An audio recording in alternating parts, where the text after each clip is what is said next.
আমি জীবনে কিছু সবরকারী মানুষ দেখেছি। আমেরিকাতে এক আল্লাহর বান্দি বাংলাদেশি এই কিছুদিন আগে মারা গেছেন। ওনার অনেক কথা শুনেছি অন্যদের কাছে, এবং বিভিন্ন সময় বিভিন্ন ডোনেশন করতেন, বিভিন্ন বিষয়ে যোগাযোগ করতেন। এত বিপদ আপদের মধ্য দিয়ে একটা মানুষের জীবন পার হইতে পারে যেটা কল্পনা করলেও আমরা কল্পনা আনতে পারবো না যে বিপদ আপদ কত ভাবে হতে পারে। শুরুতেই স্বামী অমানুষ, তালাক দিয়ে দিয়েছে। এরপর সারাটা জীবন ভুগছেন ক্যান্সারের মতো রোগে, সেটাতেও পা কেটে ফেলে দিতে হয়েছে। এরপরে একটা একটা করে কয়েকটা অঙ্গ কেটে ফেলে দিতে হয়েছে, বিছানায় শয্যাশায়ী। এরপরও আল্লাহর বান্দের মুখে কখনো অভিযোগ ছিল না। তিনি বলতেন, আমার মালিক আমার উপর খুশি আছে কিনা, আমার টেনশন সেটা। হাত যাক, পাও যাক, মাথা যাক, শরীর যাক, জীবন যাক, এটা আমার ইস্যু না। যত কষ্ট হয় আপনারা আমার জন্য দোয়া করবেন, আমি যেন সবরটা করতে পারি। ঈর্ষা হয়।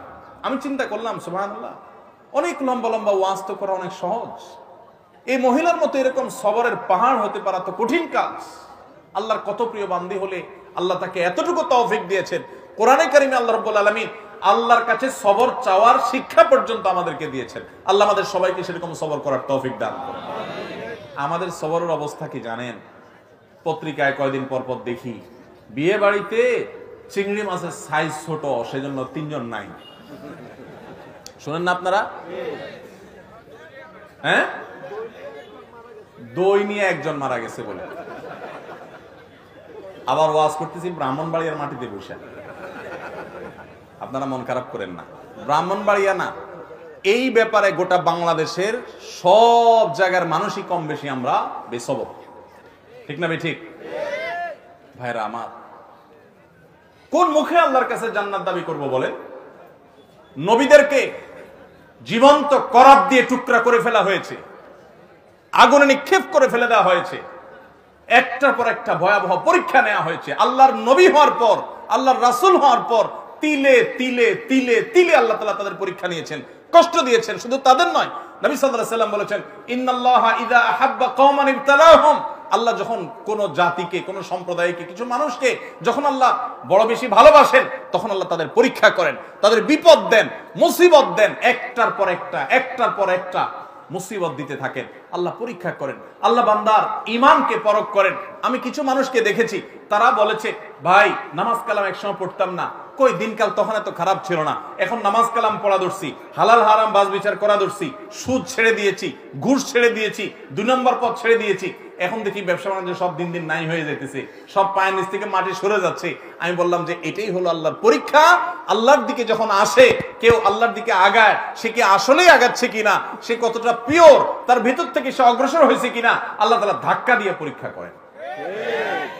ভাইরা আমার, চুলের থেকে নুন খসলে আমাদের হাত সামনে চলে আসে, ঠিক না? ঠিক টোটা সামনে চলে আসে, আমরা হাতা গোছানো শুরু করে দেই।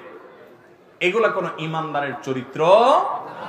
নবী করিম সাল্লাল্লাহু আলাইহি সাল্লাম বলেছেন, সাহাবীদের সাথে একবার যাচ্ছিলেন উনি কোথাও, তো এক জায়গায় এরকম জটলা পেকে গেছে।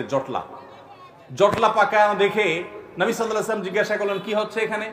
বললেন যে, ইয়া রাসূলুল্লাহ, এখানে কুস্তি চলতেছে, এক বীর, মারাত্মক শক্তি তার সাথে কেউ পারতেছে না, যে আসতেছে একটার পর একটা সবগুলারে কাট করে ফেলা দিচ্ছে, তার সামনে কেউ পারতেছে না।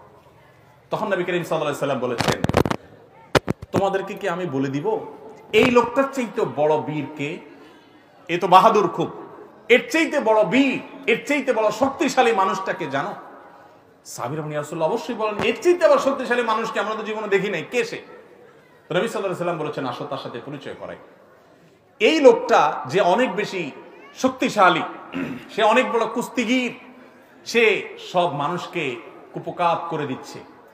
এর চাইতেও বেশি শক্তিশালী, এর চাইতেও বড় বীর, বড় বাহাদুর হলো সে, যার মাথা যখন চরম রাগান্বিত হয়, মাথা যখন, রক্ত যখন লাল হয়ে গরম হয়ে যায়, মাথা যখন তার হট হয়ে যায়, এই গরম হওয়ার পর, রাগ উঠার পর, চরম রাগের মধ্যেও যে নিজেকে ধরে রাখতে পারে, কন্ট্রোল করতে পারে, ডিলার মতো ছেড়ে দেয় না রাগ, যেখানে সেখানে যা তা করে পরে বেজ্জত হয় না, মুখ ছোট হয় না, নিজেকে যে নিয়ন্ত্রণ করতে পারে, এই লোকটা হলো এই কিস্তিগির লোকদের চাইতে বড় বীর। আস-সুন্নাহ ফাউন্ডেশন, উম্মার স্বার্থে সুন্নাহর সাথে।